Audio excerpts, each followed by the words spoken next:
Yeah, I was going to say, it's very refreshing about the female characters, because you see so is, many now. So many, you're shouting at the screen, no, don't do that. Don't go in there. Don't go in there. And you're they do, don't they? They're like, always the first to die. I think I saw somebody, so I better go and check it out. I hope this film then begins a trend of women actually doing quite well in the face of adversity, because that's good. You folks are responsible for The Descent, and I mean, The Descent was just fantastic with a very strong female cast, and they were smart, and and it played well. Plus, it was just so damn well directed and put together.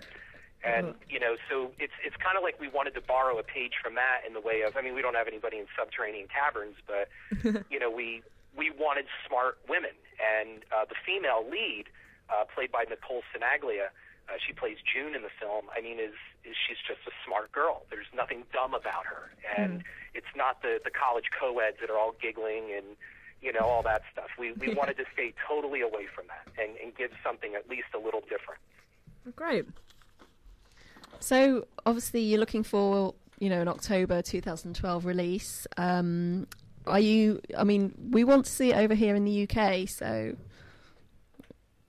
Well, you guys will get it. I know that Fabrication Films is our sales agent on the film, and Fabrication will be distributing foreign directly. And then a domestic is who we want to pick it up for North America, Canada, Mexico, all of that. Okay. So for foreign release, I know that Fabrication has already got the film sold just on 17 minutes of footage. It's sold to several foreign territories, and I know that they're talking right now with the UK on that. It will be there. Great. It won't be there probably, obviously, in October 2012, but it's going to be there definitely. Oh, okay. Should be checking IMDb for that then. Yeah, and just keep checking our Facebook. Yeah, and that too. Well, if we have to be creeped out, over Christmas, then that's fine. That's fine. That's always one of the best times to watch horror films, I think, over the Christmas season. I'll definitely try and watch it. I think we should all we'll have an American Dream Team trip viewing. A competition, see who can get the furthest through it without escaping. I'll probably watch half of it. Yeah, I'm just going to put it out there. I don't think Chloe's going to win. I think the opening should just be out the room, right? Chloe's gone. You folks need to get a hold of filmmakers also of an Australian movie called Lake Mungo. I don't know if you've seen that. But no, I haven't. No. How is that thing scary? I have not been scared in a movie in probably 15 years. Oh. And I actually, when I turned that off, I put a few lights on. It was one of those that you take with you after that movie is over. The directing and the writing and the acting in that film. It's an Australian film, and it's just brilliant. It really is. So when I start having nightmares, I'll know who to come to. Yeah, that's right. Just call us up. Thanks. I've had a week of sleepless nights. That's right. Well, I'm afraid that's about all we've got we've got time for on the interview. So unfortunately, we didn't get to speak to your colleague Joe, but hopefully that means we can speak to you again sometime in the future. We're absolutely open to that. I'm sure what happened was he got caught. I know he was on before, and it's not a problem. I do apologise for our technical issues. No, we do have it's okay. problems. But if you want to have us back, we'll gladly come back. Gives us an opportunity to speak to you again, definitely. So Harrison Smith, thank you very much for joining us. Thank you very much. And keep us posted on the film and how everything's going. 60 Degrees will be out in October, maybe over here sometime around Christmas, and we shall yeah, wait for that and then be very scared of it, I'm sure. So thank you very much indeed for joining us. And beg your pardon? So thank you very much indeed for joining us. And thank you folks very much, and we'll talk to you soon. Thank you. Bye. Bye. Interview there from Harrison Smith of 6 Degrees of Hell, and you might want to go to the pictures and see that on a Saturday night. And we've scared you all a little bit, so we thought a cheeriest song just to finish that interview: The Drifters, Saturday Night at the Movies. Oh.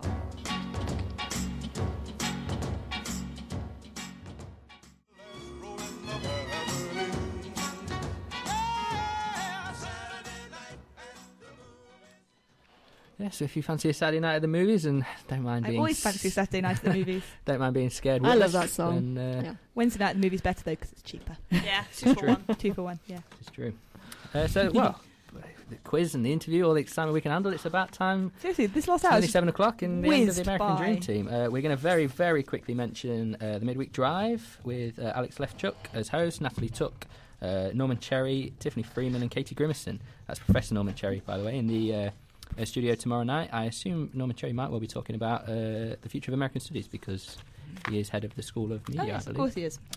The show will feature Sarah Chase, Cameron Tilbury live from Nashville, Michelle Monroe with a pre-recorded golden audio nugget from her father Matt Monroe, Rosemary Langhorne, director of the Helen O'Grady Stage School, Tom Bergin, a blogger from Reuters, and of course our friend at the American Dream Team, Phil Leonis, will close the show talking, I would imagine he'll be talking everything Oscars as the film buff that he is. No, yes. And also worth mentioning, not too many, not really any university events to mention this week, as there's two big events going on right now. We're talking the MTech.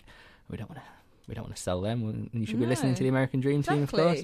God, but it is silly. student elections are in full swing, so you can vote if you want. Go to the Soap Centre, get online, and do your bit in for democracy and vote for who you'd like to see as the student role, or if you think you've got what it takes to be utilise your rights an officer as a of student. If you think you've got what it takes to fulfil a role. There are various roles available, I believe. The officer of cream eggs.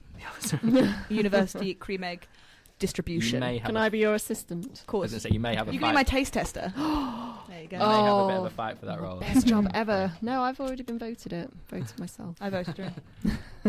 This is what democracy. This is what the votes are for. There you Democracy go. rules. No, this is going to be a dictatorship over the cream eggs. They're mine, not yours. Yummy, yummy, yummy. So we will have our Anne Finley story very shortly, but first we'll just thank everyone in the studio. So thanks, of course, to Ben Steele and commiserations. Thank you. Thanks to Chloe Baker. Thank you.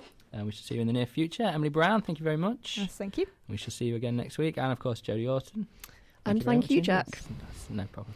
It's a pleasure, absolute pleasure. So our Anne Finley story this week is a US pilot who used his plane's intercom to send birthday greetings to a colleague's mother, triggered panic on board after passengers thought he said bomb rather than mom. Shame. The unnamed Southwest Airlines, I bet he is unnamed, Southwest Airlines pilot was asked by an air traffic controller to wish his mother a happy birthday as he flew from Baltimore, Maryland to New York's MacArthur Airport in Long Island. Talking to the plane's intercom, the pilot told passengers they had a mom on board. However, many thought he said a bomb on board. Oh, no. Panicking passengers asked other members of the crew to clarify what the pilot had said. They were, of course, assured there was no bomb, and the pilot had to go back on the intercom to explain his actions. Several passengers have, though, complained to authorities. A spokesman from the terminal radar approach in Westbury, Long Island, said that he was the one who contacted the pilot to issue the message to his mother. And in a statement, the Federal Aviation Administration said pilots and controllers will sometimes engage in brief greetings. If conversations go beyond this limit, controllers are counselled to refrain from such unnecessary talk. And I would imagine they'll be counselling them not to say mum anymore. Mum. So No, because they say it mum. We say mum, mum. but they say mom, Yeah. which is good, which rhymes with And, bomb. the noise So- of the plane and the crackling of the radio. Exactly. Let's go with mother. Yeah. We have a matriarch on board.